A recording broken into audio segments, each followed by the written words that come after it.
आज हम लोग वैल्यूएशन ऑफ गुडविल के बारे में स्टडी किया जाए। इस टॉपिक में हम गुडविल की डिफिनेशंस के बारे में पढ़ेंगे, गुडविल के नेचर के बारे में पढ़ेंगे, गुडविल के कैरेक्टर्स के बारे में पढ़ा जाएगा और साथ ही साथ हम लोग ये देखेंगे कि कौन से बिजनेस में क्या रीजन बनते हैं कि जब गुडविल के वैल्यूएशन की हमें जरूरत पड़ती है। तो पहले गुडविल के डिफिनेशंस के बारे में आओ। तो नॉर्मली जो गुडविल है किसी भी बिजनेस, किसी भी पर्सन, कंपनी, फर्म की जो होती है उसकी नॉर्मल रेपुटेशन, उसके नेम और फेम पर आते हैं हम लोग कि गुडविल का मतलब किसी बिजनेस का नेम, फेम, उसकी रेपुटेशन है। लेकिन हम अकाउंट्स में जब गुडविल का वैल्यूएशन करने जाएंगे तो गुडविल को एक इंटेंजिबल असेट्स मानकर इसका वैल्यूएशन किया जाएगा। गुडविल भी बिजनेस की एक असेट्स है और ये असेट्स एक इंटेंजिबल असेट्स है, ये कोई फिक्सिशियस असेट्स नहीं होती है। तो इंटेंजिबल असेट्स का मतलब होगा कि इसको तो हम देख और छू नहीं सकते, लेकिन ये बिजनेस में इसकी फीलिंग हो सकती है, इसको एहसास किया जा सकता है और ये बिजनेस की प्रॉफिट को इंक्रीज करने में अदर असेट्स की तरह एक हेल्प करती है। तो अब अदर असेट्स की तरह हेल्प करने का मतलब क्या होगा? जैसे मान लो दो बिजनेसमैन हैं ए और बी। ए और बी ने सिमिलर इन्वेस्टमेंट अपने बिजनेस पर किया है, मान लो 1 लाख रुपीस किया है इन्वेस्टमेंट। और ये दो अगर अगर बिजनेस है, ए ने वही काम बी कर रहा है, वही कुछ ए बेच रहा है, वही कुछ बी बेच रहा है और साथ ही साथ इनके जो रिसोर्सेज बिजनेस में इन्वेस्टमेंट है सेम है। लेकिन ईयर के लास्ट में ए ने मानो 10,000 प्रॉफिट अर्न किया और बी ने 15,000 प्रॉफिट अर्न किया। सेम बिजनेस, सेम इन्वेस्टमेंट, लेकिन ए का प्रॉफिट ज्यादा है।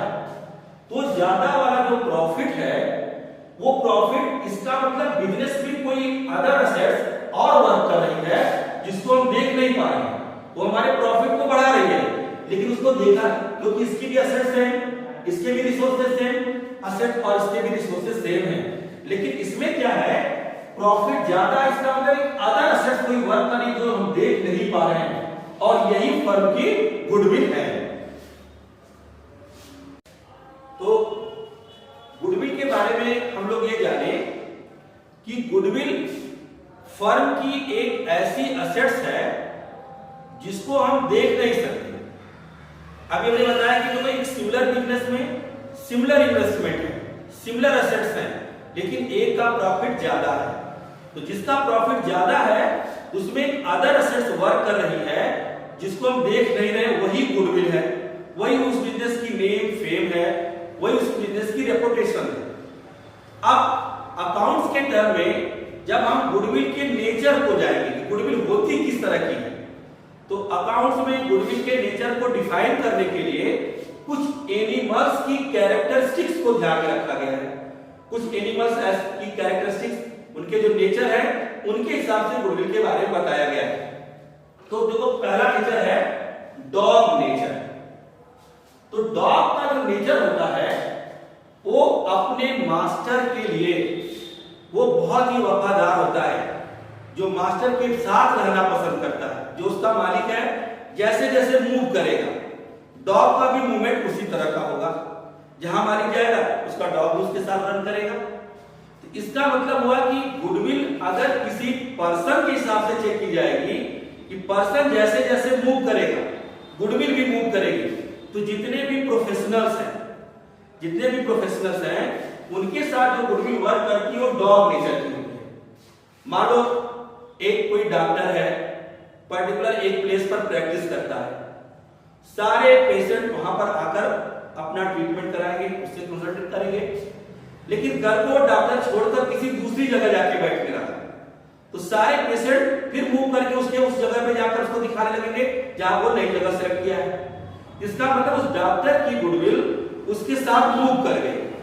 ऐसी मूवमेंट गुडविल को जो पर्सन को कंसीडर करती है, पर्सन के हिसाब से मूव करती है, उसको हम लोग डॉग नेचर की गुडविल बोलते हैं। दूसरा आता है कैट नेचर। कैट का जो नेचर होता है वो प्लेस को इंपॉर्टेंस देती है, प्लेस में जो प्लेस उसको पसंद आया वहीं पे रहना पसंद करती है।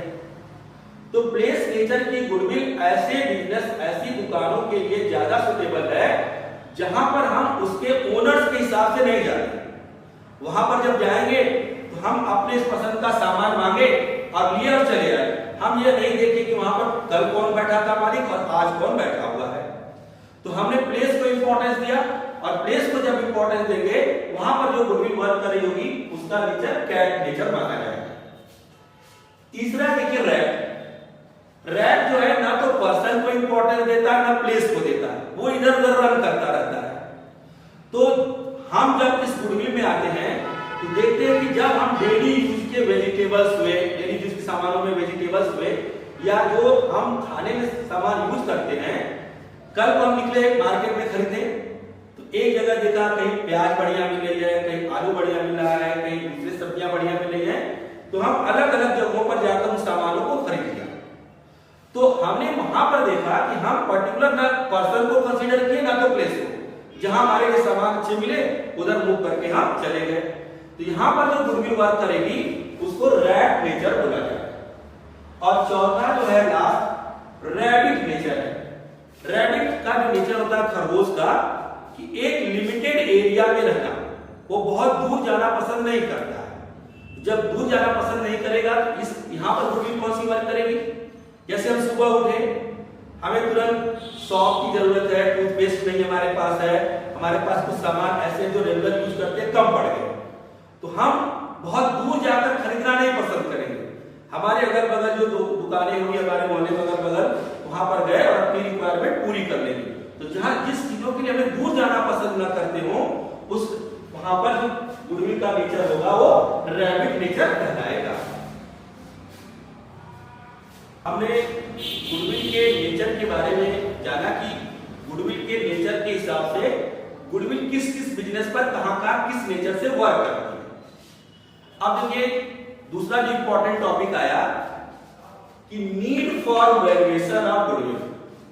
गुडविल की वैल्यूएशन की हमें क्यों जरूरत पड़ती है और कब पड़ती है, इसके बारे में लोग सीखेंगे। तो पहला, in case of soul trader.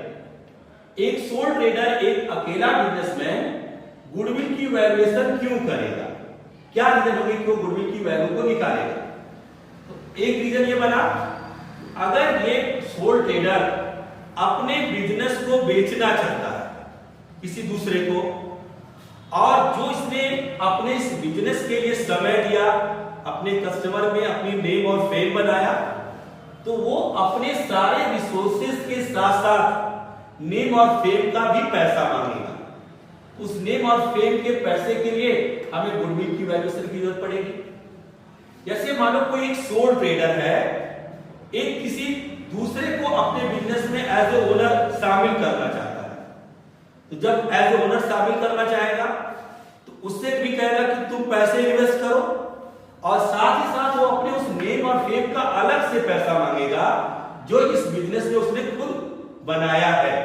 तो कोई नया बिजनेसमैन इंक्लूड होगा, उस समय हमें इसको नेट पार्टनर से हम गुडविल का पैसा मांगेंगे, उसके लिए हमें गुडविल का वैल्यूएशन करना पड़ेगा।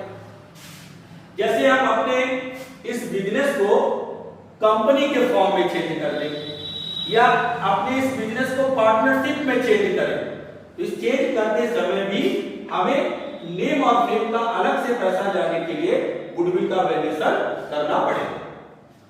दूसरी बात आती है कि अगर कोई पार्टनरशिप फर्म है, दो या दो से ज्यादा लोग किसी बिजनेस को रन करा रहे हैं और वो चाह रहे हैं कि गुडविल का वैल्यूएशन करें, तो पहली कंडीशन आती है कि जैसे मानो 3 पार्टनर हैं ए, बी और सी। इन्होंने किसी पर्टिकुलर ईयर में अपने पुराने प्रॉफिट शेयरिंग रेशियो को बदल दे। जैसे मान लो ए, बी, सी 3, 2 और 1 के पार्टनर हैं। अब उन्होंने डिसाइड किया कि हम फ्यूचर में 1:1 के पार्टनर बनेंगे, तो ऐसी कंडीशन में भी गुडविल के वैल्यूएशन की जरूरत पड़ेगी कि अगर एक्सिस्टिंग पार्टनर अपनी प्रॉफिट शेयरिंग रेशियो को बदल देते हैं। फिर देखिए दूसरी, अगर मान लो दो पार्टनर है फर्म में ए और बी और चाहते हैं कि एक नया पार्टनर भी फर्म में आए, तो उस नए पार्टनर को फर्म में एडमिशन देने से पहले गुडविल की वैल्यूएशन की जाएगी। पार्टनर अपने नेम और फेम का अलग से उनसे पैसे मांगेंगे। तीसरी कंडीशन हुई, तीन पार्टनर थे ए बी और सी, ए और बी सी में कोई एक रिटायर हो गया, किसी पार्टनर की डेथ हो गई, तो इसी कंडीशन में भी हमें गुडविल के वैल्यूएशन की जरूरत पड़ेगी इन केस ऑफ पार्टनरशिप। अब इन केस ऑफ कंपनी में गुडविल की वैल्यूएशन की जरूरत क्यों पड़ती है? जब एक कंपनी दूसरी कंपनी में अमलगमेट हो, एक कंपनी दूसरी कंपनी को एब्जॉर्ब करे, अपने में मिला ले, और कंपनी अपने शेयर का वैल्यूएशन करने जाए, कंपनी का जो मार्केट में शेयर है उसका वैल्यूएशन करने जा रही है, तो ऐसी कंडीशन में कंपनी भी गुडविल का वैल्यूएशन करती है। तो इन बिजनेस को इन कंडीशन में अपनी फर्म की गुडविल की वैल्यूएशन करनी पड़ती है। जैसे क्लियर हुआ कि इन कंडीशंस में गुडविल वैल्यू होंगी। अब हम देखो जो मेन पर्पस अकाउंट्स में जब हम पोस्टिंग लिखने की बारी आएगी, वैल्यूएशन की बारी आएगी, यहां पर हम गुडविल को दो पार्ट में डिवाइड किए हैं, एक परचेज गुडविल और एक नॉन परचेज गुडविल। इन दोनों गुडविल का बेसिक पहले डिफरेंस समझिए। जो परचेज गुडविल है, जब हम बैलेंस शीट बनाएंगे तो बैलेंस शीट की असेट साइड में, जैसे अभी कहा गया कि गुडविल भी एक असेट्स है, एक इनटैंजिबल असेट्स है, उसको फर्म की बुक्स में एज एसेट हम ट्रीटमेंट देंगे, लिखेंगे। लेकिन यहां पर जब गुडविल अगर वो परचेज गुडविल है तभी वो बैलेंस शीट में शो की जाएगी। अगर वो गुडविल नॉन परचेज गुडविल है तो उसको बैलेंस शीट में शामिल नहीं किया जाएगा। ये चीज बहुत इंपॉर्टेंट है कि कौन सी गुडविल बैलेंस शीट में दिखलाई जाती है और कौन सी गुडविल नहीं। अब हम पहले एग्जांपल के थ्रू जाने किसको परचेज गुडविल बोलेंगे और किसको नॉन परचेज गुडविल बोलेंगे। यहां पर देखो, जैसे मान लो एक बिजनेस है ए का, ए के पास टोटल असेट्स है 1 लाख रुपए टोटल असेट्स, और उसकी टोटल लायबिलिटीज है 20,000 रुपए, और बी जो है इस बिजनेस को परचेज करना चाहता है, बी बिजनेस को परचेज करना चाहता है। अब देखा जाएगा कि बी को कुल कितना नेट असेट्स मिल रहा है।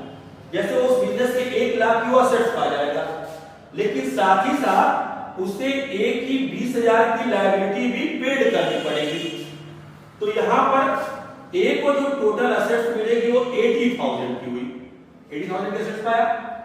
अगर ये कहता है कि मैं इस बिजनेस को 90,000 में तुमको सेल करूंगा, तो 90,000 जो मांगा है, जबकि इसकी नेट असेट्स जो दी है वो है 80,000, 90,000 तो एक्स्ट्रा 10,000 मांग रहा है, उसी को हम लोग परचेज गुडविल बोला जाएगा। वही गुडविल परचेज गुडविल कराएंगे। जब आप किसी रनिंग बिजनेस को खरीद रहे हो, उसकी असेट्स ले रहे हो, उसकी लायबिलिटी ले रहे हो, असेट्स में से लायबिलिटी माइनस किया गया, अगर आप एक्स्ट्रा पेमेंट कर रहे हो नेट असेट से, तो वो गुडविल है, वो परचेज गुडविल है, उसको हम लोग बैलेंस शीट की असेट्स में इंक्लूड कर लेंगे। दूसरी आई नॉन परचेज गुडविल। अभी हम आपको जब नीड ऑफ गुडविल पढ़ा रहे थे, तो नीड ऑफ गुडविल में सोल ट्रेड, पार्टनर्स और कंपनीज अपनी उन कंडीशंस में गुडविल का वैल्यूएशन करेंगी, उससे रिलेटेड जो भी प्रॉफिट और लॉस होगा वो ले लेंगे, लेकिन उस गुडविल की वैल्यू को बैलेंस शीट में शो नहीं करेंगे। जैसे यहां की जो गुडविल है, आपने बिजनेस खरीदा, एक्स्ट्रा असेट से पैसा ज्यादा पेड किया 10,000, आप इसको बैलेंस शीट की असेट्स में दिखलाओगे। लेकिन जो इस टॉपिक में हम लोग वैल्यूएशन ऑफ गुडविल में पढ़ा जाएगा, इस टॉपिक में जो गुडविल वैल्यूड होगी वो बैलेंस शीट के एसेट्स में नहीं दिखलाई जाएगी, ये नॉन परचेज गुडविल होगी। ये हम जो कंडीशंस आपको शुरू में बताया, सोल ट्रेड के लिए क्या गुडविल की वैल्यूएशन कारण है, पार्टनरशिप कंपनी, उन रीजन में वो वैल्यूड हो जाएगा गुडविल, उसका हम लोग प्रॉफिट जो भी होगा ट्रीटमेंट ले लेंगे, लेकिन बैलेंस शीट में एज ए असेट्स उसको शो नहीं किया जाएगा। नेक्स्ट टॉपिक में हम गुडविल के कुछ कैलकुलेशन आपको बताएंगे।